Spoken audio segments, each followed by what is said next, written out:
that doesn't sound like an us. When I heard somebody someone talk to my colleagues, I'm like, yeah, you guys are gonna fucking go in the back and you're gonna shake hands and give each other hand jobs on the fucking table and come out. You already know what's gonna happen to me. You're not thinking about me. That's what people think. So those are the people you're trying to get off, and you say, no, like, this is us. I understand where you're at now. Like, I fight against that. They always do that. It's not us. So that's your stance, man. That's going to be the conflict. That's going to be the enemy that you do, but the enemy's in us. Okay? Stick with us and we. Cool? Is that fair? Cool. War horse! Does that help? Yes. At all? Yep. Cool. Did that make sense? Because you're an attorney too. But listening to that, you go, shit. You know? Right, it makes sense. Okay. Because we're all in us. Like, you got to tell me on the for sure, but.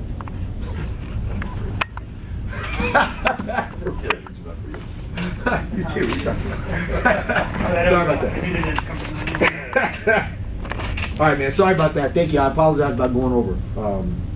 Okay, cool. Taylor, give it up, man. All right. So my gonna preface it. I did 2 deployments with conventional forces before I finally sacked up and went to special forces assessment and selection. So my internal conflict for my personal story, the commitment. I talked a lot about going to SFAS, just never went. So it came like jittery off the pot, and I went. All right. My external conflict, competition. I want to be the best.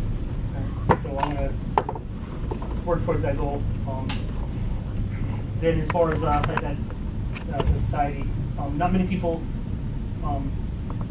do what I do. Less attempt, or not many people attempt to try to do it, even if you are making. So this is going to be like basically all geared towards my recruiting pitch. So to trying to get over that hurdle of why individuals don't want to do what I do. So basically, if I'm going to be here, I want to surround myself with the best, and I want to be the best. And if I can't do it, why not? Love it. Thank you for that. Thank you. Wars! Yours is also the same. Us versus them. Because when you're building that, like when you have a massive people at an elite level, or you're defending a smaller group of people, then there needs to be an us versus them. There's always going to be more of them. You know, I say the same thing you say. Only a few people want to know how great they are, and fewer actually give a shit to go do something about it. So like, I fight for that small group, so I always say us. So you're gonna, like, from a society standpoint, you're like, hey, if you really want this, like, I will fight for you to be here, because the rest of the society, the rest of the freaking regular army, they don't want to do this shit, and I don't understand why. But for the few who do, I'm against the ones who just like say don't do it, don't go, like all your company commands and all that other shit. I will fight for you if you really want to fucking be here. You want to be the best, because I'm competitive. I want you to win if you want to. Then all of a sudden they're like, okay, like, all right, you know, like I can't do it for you. But I mean, if it's an us versus them, then I'll fight for you. You know, but you gotta fucking do your work. That's that lead don't say. So like, when you hear a story like that, when you walk in, it's like, you know, and then you also, for me, because you're in the same field as me as it relates to that in business, I'm bringing more competitive businessmen in.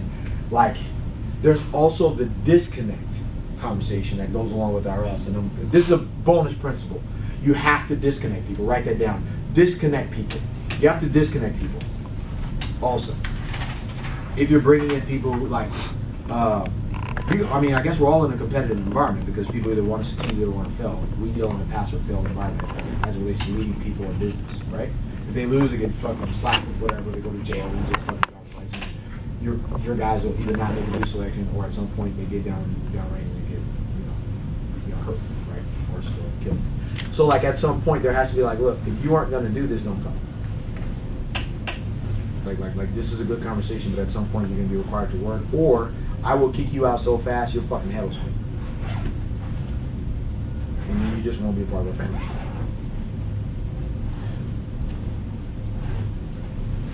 And again, it goes through story.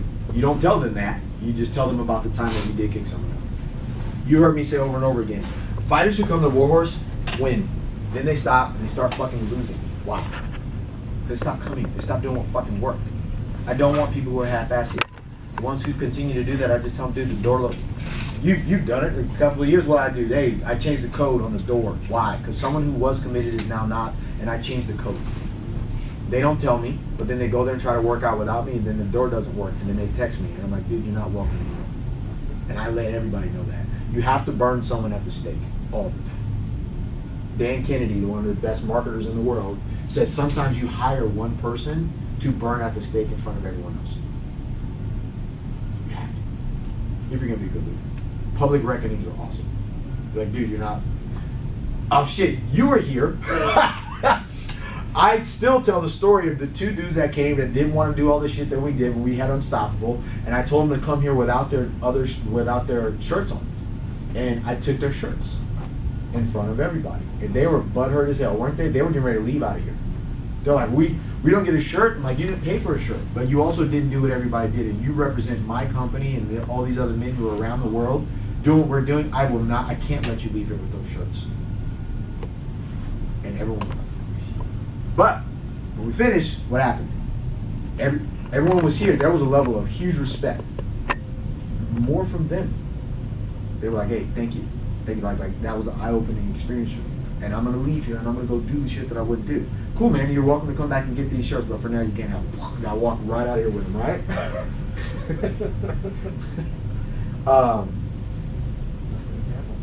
It was. So I'm not just like, yeah, do this and whatever, and I don't do it. I do it.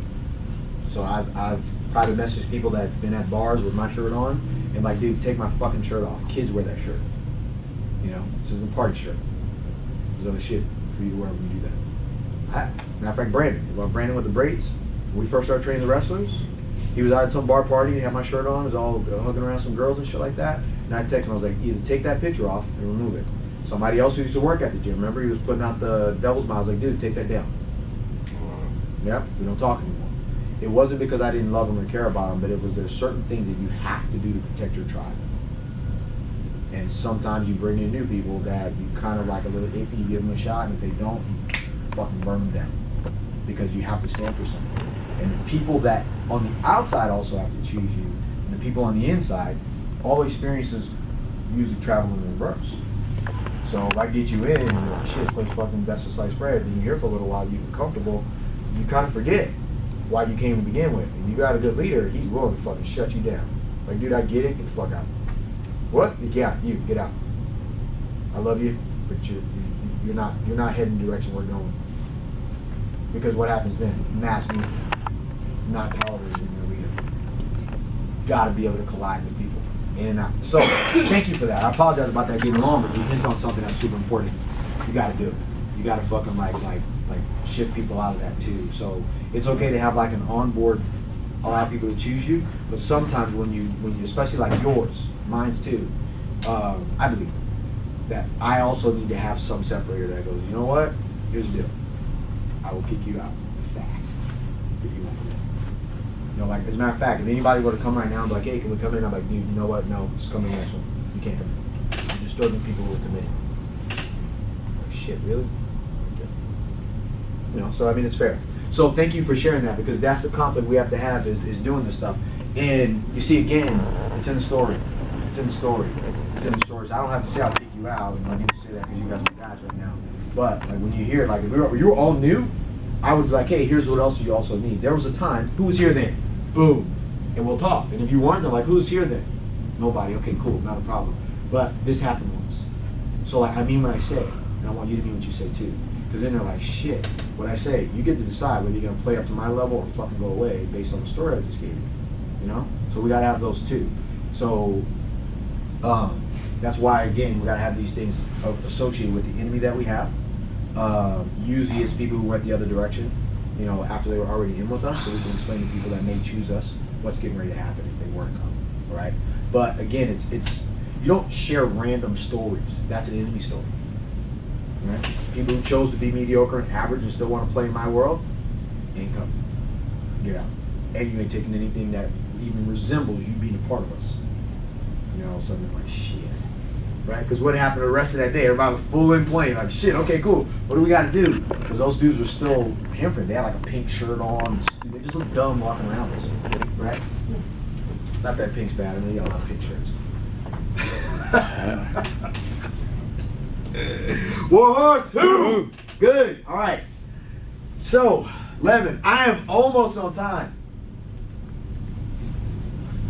So we got an hour. Here's what we're going to do. We're going to create our stories. Cool? Elements of story. We're going to keep it simple. I learned this through the headaches and fucking pain. Because I learned how to market first, and then later somebody was like, oh, you need to have your story, your marketing. I was like, how the fuck do you do that? So then they were like, oh, tell this. I was like, I don't want to tell people my story. Here's the deal. The story that you want to tell people is not the one you're going to tell. If you don't have a business yet, it doesn't matter. You just need to practice talking about this stuff. The story you want to tell, the one that makes you look the coolest and like gets chicks at parties, that's not the story you're going to tell. You're going to tell the shit story. The story that you don't want to tell. The story that's like, fuck man, if I tell this, my wife's going to get mad. That's the shit you need to tell. Like, I hate telling people my relationship story. You know why I tell it? Because I'm looking to help other men that may be going through the same shit I went to. I don't give a fuck about the other dudes. Or some dude from my church that goes, like, you fuck off. You were there, you just didn't help. Right? You know what I'm saying? Like you have to take that stand when you're willing to fight. I fight against divorce too. I made it. You shouldn't have to get a fucking divorce if you're a good dude. Right? I don't want you picking up your kids from down the street or have some mediator. It's fair. So I'll help you talk through it. So the story that you have to share is not going to be the greatest story. Cool? So I just want to be clear on that. Like I said earlier, no one cares. Leaders in the marketplace today are legit. They fucking tug on the heartstrings of their people. That's what we got to do. So it doesn't have to be your death story. But it needs to be bankrupt at the beach crying, asking God, what the fuck am I going to do? Fuck it, I'll do it myself. That's deep. Rebuilding my marriage after fucking an affair, deep. My dad telling me I'm not a fucking man, and I got, my older son Aaron upstairs is 5, and I'm selling drugs and just got a fucking felony charge, and I don't know what it actually is to be a man, quote unquote, and take care of a family. I didn't know what the fuck to do. Then you fucking show me, since you were fucking so smart, because you don't have what I had. You and my mom and dad got divorced. All the men in our family are fucking divorced. I go to church, those guys are fucking skipping through the fucking tulip. That ain't a man.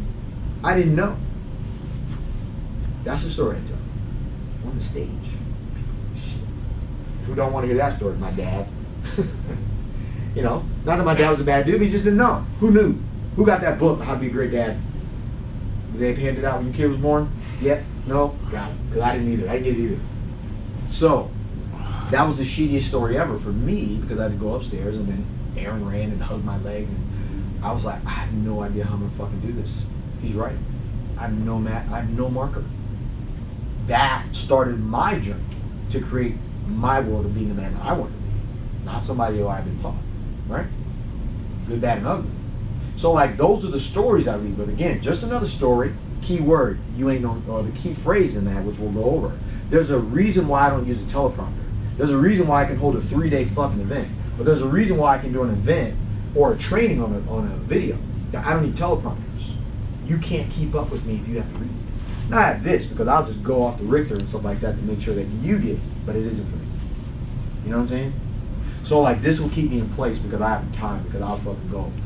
So that said, do you get the importance now of, instead of being the dude that goes, here, I'm gonna fucking give you guys bullets until you're drunk and fucking that trainer, or you're a trainer that goes, hey look, I'm going to teach you guys. I teach you guys a little bit, give you guys a little bit. Partner share. Share with me. We collaborate. We ask questions. We get back to fucking work. That type of guy is the guy you'll follow. That type of guy you'll lead. That type of guy grows a group. Okay? You can't do that without a story. Because if not, you're an information guy, and information is fucking free because Google ruined it. So what you know is not good enough. You can actually get out of a traffic ticket if you Google it somehow. Right? You can join the special forces, and we can all work out, and we can do the stuff. We can somehow make it through selection if we're committed. You can actually figure out any math equation if you really wanted to, right? And you can actually be present. There's fucking mind hack shit all over the place, and if you just turn your your phone on and do it, or turn your phone off and do it. So the things that we would bring to people that we would really fight for doesn't really have any bearing to it, aside from our own experience, which is our #1 asset. That's how we separate ourselves in the marketplace constantly. Fair? So we're going to build that. Do you guys want to know how to build it or not? Yeah. There you go. Good. I know why it does. First things first. Here's the format. There's other ways. Other people do it differently. Oh, sorry. That's wrong. Don't write that down. Keyword.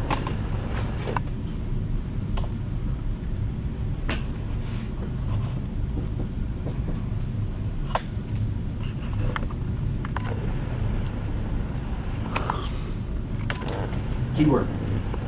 Keyword. Keyword. Keyword. So important. Why is keyword important? Because it gives people something to hang on to. Here's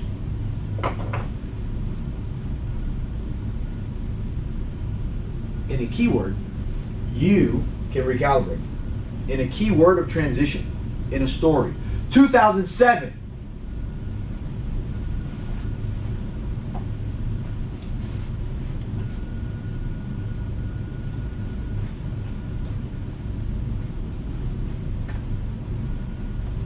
I was sitting at the beach and I was bankrupt. Keyword allows people to follow you, hold on to you.